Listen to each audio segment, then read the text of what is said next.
Dear brothers and sisters, I'll keep it short, but I want you to remember the 5 things that I'm going to share with you, inshaAllah ta'ala, as we look out for Laylatul Qadr now. Sunday night begins the pursuit.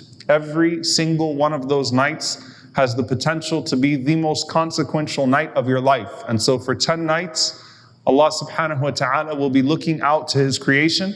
And we ask Allah subhanahu wa ta'ala that what He sees from us is pleasing to Him. Allahumma ameen. And the Prophet sallallahu alaihi wasallam said, "Man qama laylatul qadr imanan wa ihtisaban, ghufira lahu ma taqaddama min dhanbihi." Whoever stands up, whoever observes Laylatul Qadr with faith and seeking the reward, Allah will forgive them for all of their previous sins. We ask Allah subhanahu wa ta'ala to make us amongst them. Allahumma ameen. So 5 things, dear brothers and sisters, I want you to carry with you, inshaAllah ta'ala, and to set your mind to from now as we get into these last 10 nights. Number 1, as we go into the last 10 nights, and as we hope that we catch Laylatul Qadr, remembering that the night starts at Maghrib. Remembering that the night does not start at Isha, but the night starts at Maghrib. And some of the Salaf, they mentioned that this is such an important point for us as we go into these precious nights, because how many people at the time of their breaking of the fast will lose out their Laylatul Qadr before they pray a single rak'ah of Taraweeh, before they even make it to Salatul Isha. Why? Because over iftar, you might backbite, you might gossip, you might say something you should not be saying, you might do something that is not pleasing to Allah subhanahu wa ta'ala. And Ibn Qudama rahimahullah ta'ala said, and most of the people lose it in its early part of the night. May Allah subhanahu wa ta'ala protect us. Most of the people lose it in the early part of its night. It could be one comment that's made at the dinner table, one comment on your way, one joke that is told that should not be told in those nights, and of course should not be told at any part of the night. But it starts at Salatul Maghrib, and when Allah subhanahu wa ta'ala says, تَتَجَافَى جُنُوبُهُمْ عَنِ الْمَضَاجِعِ يَدْعُونَ رَبَّهُمْ خَوْفًا وَطَمَعًا, that they forsake their beds, seeking Allah subhanahu wa ta'ala's reward, fighting with their sides. Imam Hassan al-Basri rahimahullah said this actually refers to the companions praying between Maghrib and Isha. And so remember to include everything from the adhan of Maghrib all the way to the adhan of Fajr as part of your Laylatul Qadr. The second thing, dear brothers and sisters, to make sure that we catch Isha and Fajr all 10 of those nights and days within Jama'ah. And if that Jama'ah cannot be in a masjid for those that are not able to, then that Jama'ah is formed in some other way, but to pray it in congregation.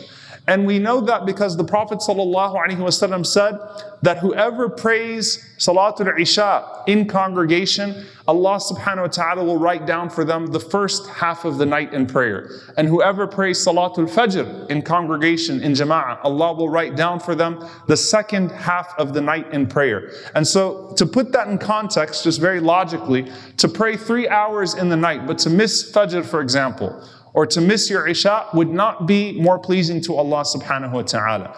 Pray them in Jama'ah. Sa'id ibn Musayyib radiyallahu ta'ala anhu قال من شهد العشاء من ليلة القدر فقد أخذ بحظه منها. How merciful is Allah. He said, whoever prays Salatul Isha in congregation has taken their portion from Laylatul Qadr.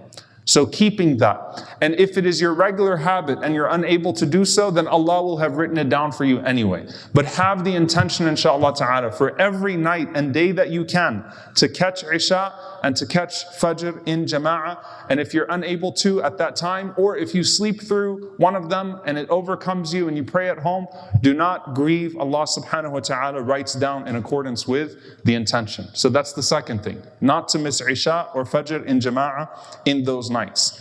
The third thing, what the Prophet ﷺ said authentically, that whoever prays Qiyam with the Imam until he finishes, Allah will write down for him the entire night in prayer.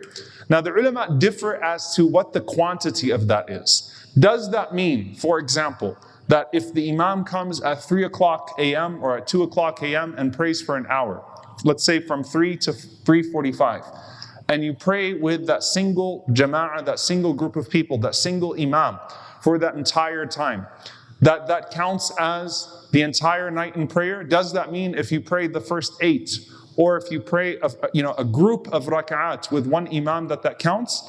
And bi'idhnillahi ta'ala, we take the opinion, inshaAllah ta'ala, that yes, to pray with an imam when there is an established prayer from the beginning of their qiyam until the end of their qiyam counts as the entire night of prayer.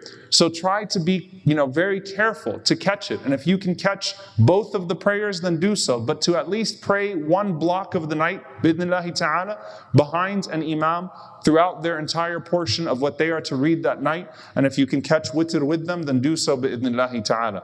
That is the third thing. Now I'll get to the ones that get a little bit more interesting and that require a little bit more thought bi'idhnillahi ta'ala. We started off this month by talking about what the best adhkar, what the best forms of remembrance in Ramadan are. What is the best dua in Laylatul Qadr? We all know the answer to that.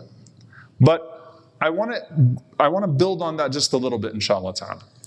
This number 4 means keeping yourself busy in dua, and particularly the short du'as. I'm going to mention the reason why. Most people in here, if not everyone, already memorizes Allahumma innaka afuwun tuhibbul afwa fa'fu anni. Oh Allah, you are the pardoner, you love to pardon, so pardon me. Most of us memorize that dua. We have been taught it at a very young age. Alhamdulillah, when Aisha radiallahu anha asked the Prophet ﷺ, what dua should I make? The Prophet ﷺ did not give her a page dua that we would all be fumbling to try to find it and try to repeat it and get through the Arabic of it. No, anyone can memorize this dua and anyone can learn its meaning very quickly. That in and of itself is a mercy of Allah subhanahu wa ta'ala.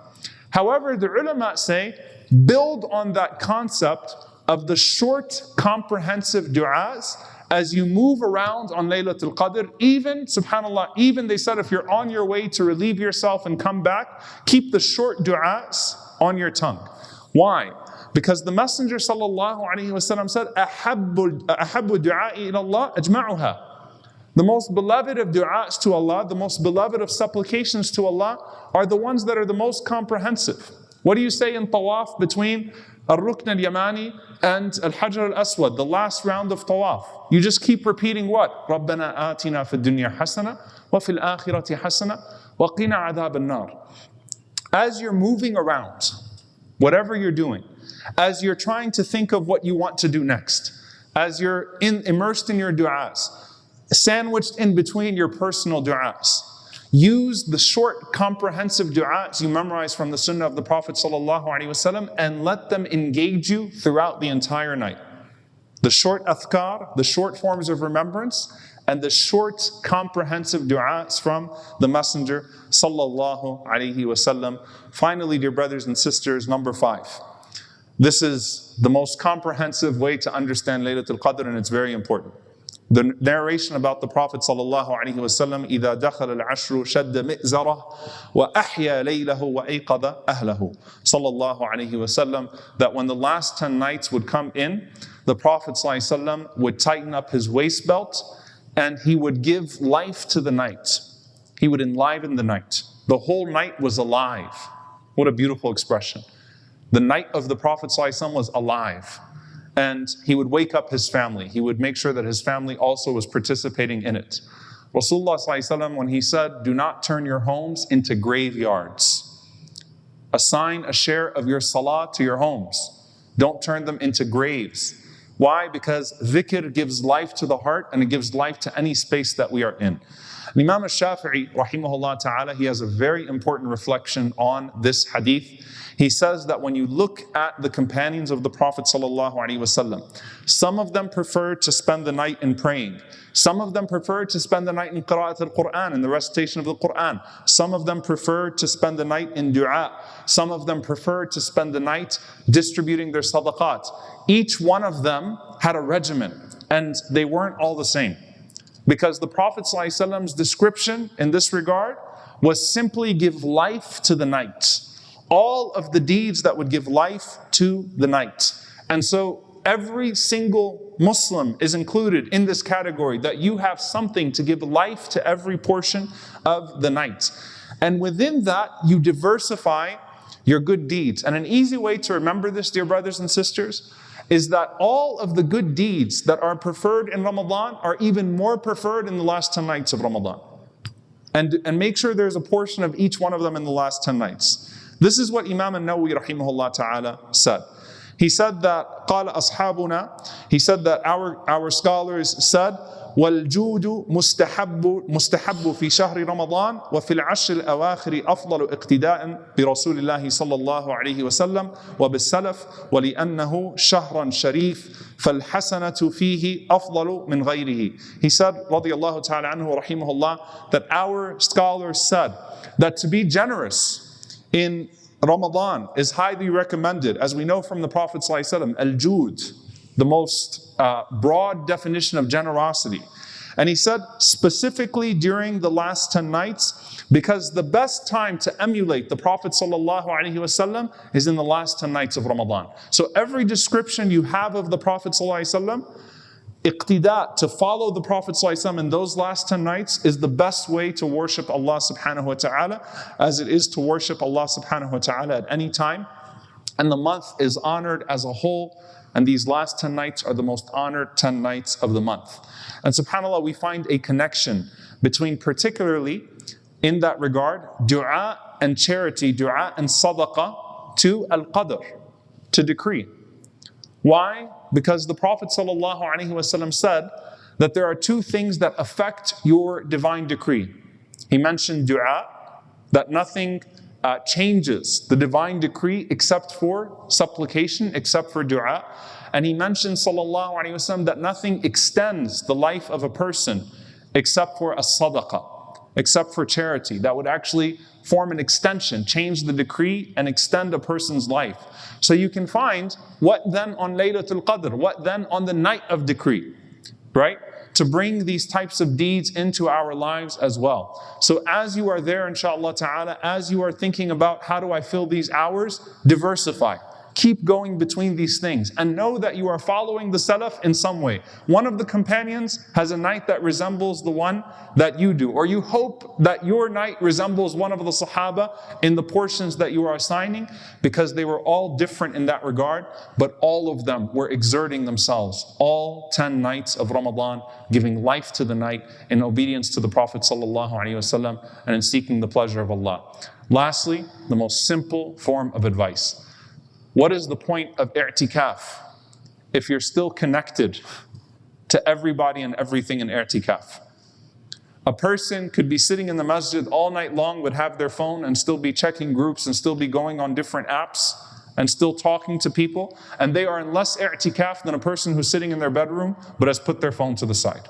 I'm not talking about the technical specs of it, I'm talking about the meaningful part of it. The whole point is seclusion. So even if you can't do i'tikaf, and obviously we have restrictions this year in regards to how we would do i'tikaf. Even if you can't physically do i'tikaf, do not leave room for yourself to get lost in something during the last 10 nights. So if I could take an oath in Jum'ah, I would from each and every single one of you. No social media, no WhatsApp, no text messages, no nothing, except of course if you're texting someone from your family or something just to get something done. None of that during the last 10 nights. When the time of Maghrib comes in, put it aside. I'm not going to check anything, I'm not going to go to anything, because Allah knows that 1 minute turns quickly into 30 minutes, and then that one conversation quickly turns into 10 sayyat, 10 sins. Be careful. Cut it all off in the last 10 nights. Rasulullah ﷺ went in complete i'tikaf in the last 10 nights. Let's try to cut it all off, inshallah, and only maintain what is necessary so that we are able to communicate with our family, bi'idhnillahi ta'ala, or communicate in ways that need to be communicated, inshallah ta'ala. But cut it all off and don't leave even an inch of it to corrupt any one of those precious 10 nights. Remember, subhanAllah, Laylatul Qadr, the night of Laylatul Qadr was lost because the Prophet ﷺ came out and he saw two companions that were arguing. And Allah subhanahu wa ta'ala rafa'aha, Allah Azza wa Jal lifted it from the Prophet ﷺ and the companions because of two people that were arguing. Do not be that person, subhanAllah, where the angels are on their way to you and then you quickly do something and they leave you. Don't do that. May Allah subhanahu wa ta'ala allow us to isolate our hearts, seclude our hearts, our thoughts, our bodies, our tongues, everything from that which is displeasing to Allah. May Allah subhanahu wa ta'ala allow us to engage in that which is pleasing to Allah. SubhanAllah, dear brothers and sisters, just like with Hajj, la rafatha wa la fusuqa wa la jidala fil Hajj, it's Don't do anything to mess it up. Don't do anything to mess up Arafah. The same thing is true. Don't do anything to mess up your Laylatul Qadr. May Allah protect us from doing so, and may Allah allow us to exert ourselves and connect with Him in a way that gives us a lifetime of good deeds and gives us a lifetime of consciousness and taqwa of Allah subhanahu wa ta'ala, so that we rise to the level of ihsan, rise to the level of excellence, and be amongst His most pleasing servants. Allahumma ameen. أقول قولي هذا وأستغفر الله لي ولكم ولسائر المسلمين فاستغفروا إنه هو الغفور الرحيم.